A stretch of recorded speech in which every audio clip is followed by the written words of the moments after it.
Hey, what's up? Hey, what's up, people? This is Rasta Boy TV, and it's your boy, the real Rasta Boy, coming to you on a Wednesday night with the recap for Hollywood Divas Season 1 season finale. Yes, God, the season's finally over. And these girls, oh, can I say, one damn season it was. I think they had, how many episodes did they have? They had, I don't know how many episodes they had, but it was interesting, I must say. You know, most of these girls had 8 episodes, which is not bad. That's 4 weeks. Sorry, 2 months. 2 months. Sorry, 2 months. I must say, it was interesting to learn about these, learn more about these actresses that we have seen on TV, from Golden on Girlfriends to Elise Neal on The Hughleys. To I really wasn't really familiar with Paula P. Or Paula whatever. What's it, Paula P? I don't care. Paula, I wasn't familiar with her. She did, I think, Hustle and Flow. Countess Vaughn, of course, I watched the Parkers and I watched the, you know, she was a Moesha, Lisa Wu, you know, obviously she was on season 1, I think, and season 2 of Real House of Atlanta. So I was very familiar with all these ladies, but not so familiar with them as far as what they have done since we've last seen them on the big, you know, on our TV screens. So it was very refreshing to see what they've been up to, and this season, or the first season of the show, was very interesting and very eye-opening, I must say, I must add. Make sure before you go any further, make sure you're liking this video, and before you finish watching the video, make sure you comment and let me know what you thought about tonight's episode also of Hollywood Divas, the season finale. So finally, they're at the end of working on this so-called White Sisters or whatever, Sisters whatever project, and I'm like, thank God they were going through it, from trying to get a writer, trying to find out who's going to direct, trying to have you know, conflict of who's going to produce and who's going to do this and who's going to do that. Finally, they got to the end of it. But everything that they were doing never fails without damn drama. So Countess, you know, did lipo, full body lipo, days before, you know, production started, which was only a 3-day production. And so the ladies were questioning, can she come to set and give off her all while, you know, recovering? Because, you know, any kind of surgery, I don't know if it's fucking deep teeth cleaning or extraction or whatever, it takes a couple of days for it to heal. And, you know, with any surgery, you can just bear, and you just can count on the fact that you're going to be all, you know, drugged up and in pain for a couple of days. So they were shooting this thing, and Countess was, you know, healing during this time. So the ladies were kind of questioning, would she be able to shoot and do her part in this, you know, project they were trying to work on.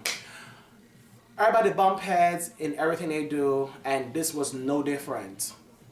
Anyway, Countess showed up to do her part. She did it. You know, I saw people that from Corrupt the rapper. I saw people from you know, I think I saw people that Lisa Wood, who you know, everybody, I guess, were pulling from everywhere just to make sure the project would come off successfully. You know, one thing I must say, Paula, her mom, is very critical of her husband, and she obviously don't like her. The good thing that she was not very dramatic in the show. You know, you have every show, and you have a mother on every show that is very critical about, you know, the son, you know, the husband or the wife of the other person.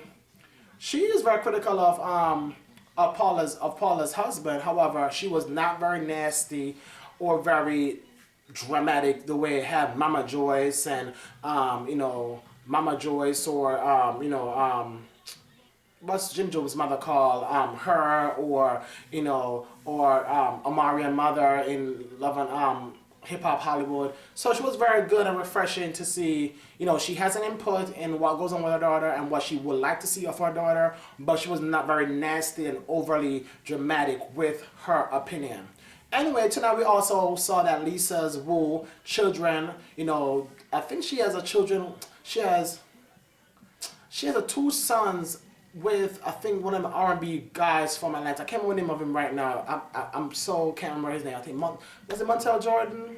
I can't remember. She has sons. You know, she's from Atlanta or that area. She's now in Hollywood trying to pursue her, you know, acting thing. and the sons, or three sons, came to visit her. And I'm gonna say, girl, you have some nice kids. Those kids are kind of cute. You have kids. One is in college, seem like one is in maybe high school, and one's like is in whatever age school is that. But they're pretty, seem like they're pretty good kids based on what we see. We don't see maybe like 3 minutes of them anyway. But they look very well kept. They're very cute. They're not looking raggedy or ratchet. And I see Lisa, is trying to do her thing in Hollywood, which I must give her props for that. She came from, we known her from ATL Housewife, but she said she's worked on other gigs before with Tyler Perry and other people, which is good that she's now venturing out there to put her name out there in other bigger ventures. What else we saw tonight? Then Lisa and the drama. Anyway, they finished. I said before, they finished shooting this sisters project, which is very good. I said before, Countess showed up after getting surgery. Seemed like she was a bit, woozed up, from the drugs, but she did show up and she did do her part. What's her name? Her girlfriend. What's her name again? Her girlfriend, Niecy. What's Niecy's real name again? The girl that had the two sons with Kevin Federline. Anyway, she was the Shar Jackson. Shar Jackson was there to support Contest, and she was there to support her. She brought her to the set to make sure that she was ready for her lines and stuff. So it's good to see that Niecy and not Niecy, Shar Jackson and Countess Vaughn has been good friends over all these years from doing all them sitcoms from back in the days. Always good to have that good sister bond with some good people that have your back. Also, again, I said before, the production couldn't come off without, drama. While doing some of the stuff, Miss Paula, director, ran off to go do a movie premiere for True Blood. Yes, girl, get your hustle on. But let the girls know it's all about communication. She left to go do the True Blood red carpet, and then tell especially Elise. Elise was pissed and snapped, almost walked off set. She was convinced by another director to stay. She eventually stayed, but when Paula came back, she had no words for Paula, and she just did her thing. Anyway, I said before, everything came off good.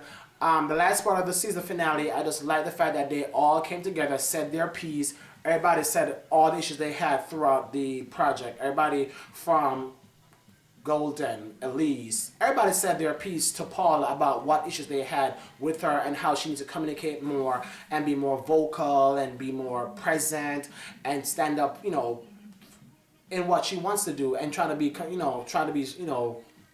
obviously if you're going to do something, give off your all and not give off half of your all. So I was liking the fact that they did that thing, but how about how are you going to do I guess that, everybody do drinks or dinner or whatever. They try to do this over a bonfire on the beach. They're in LA. LA is full of beaches. So that was good. They did a little bonfire, brought the cocktails to the beach and marshmallows and whatever. And they all said their thing tonight about what they thought about what was the major or issue that they had throughout the project about everybody not communicating, people doing this, people doing that. But the big part of tonight was Golden and Countess speaking their truth. Golden talking about she having issues.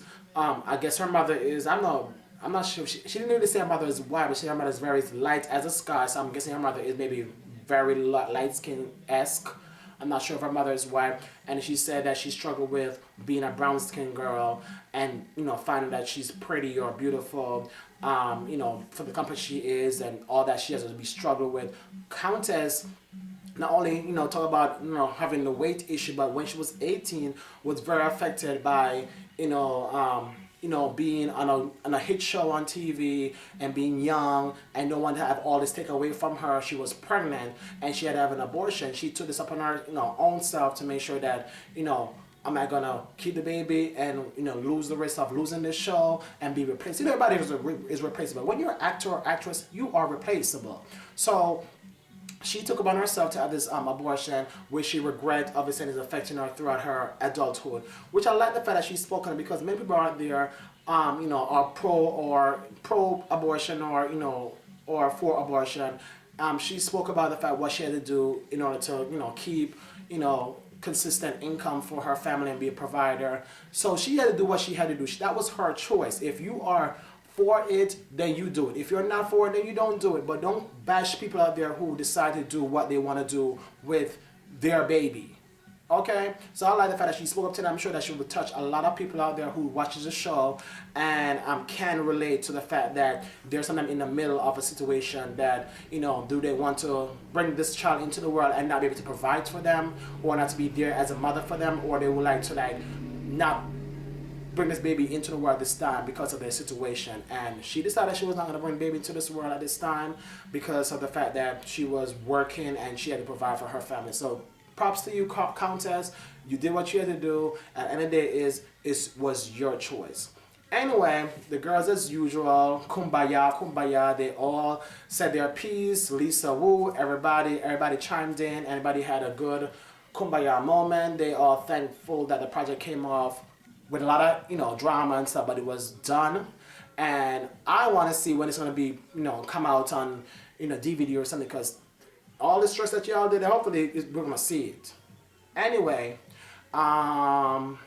they did a whole wait and exhale thing when they had the whole champagne over the fire, and they throw their hands up and they cheers it up and stuff, which is good. What I can't wait for is gonna be next week Wednesday. I am so interested and want to see next week for the reunion, which is going to be hosted by one of the producers of the show, Carlos King, I think his name is. And they're all looking glam. I can't wait to see. So your boy's going to be here with the recap, to recap Hollywood Divas Season 1 reunion next Wednesday. So make sure you subscribe to my channel before you go by hitting the button up top or wherever it's located on your screen. Make sure you subscribe and check me out next week for another recap of Hollywood Divas, the Season 1 reunion. Part whatever they're going to have. They may have part 3, part 1, part 2.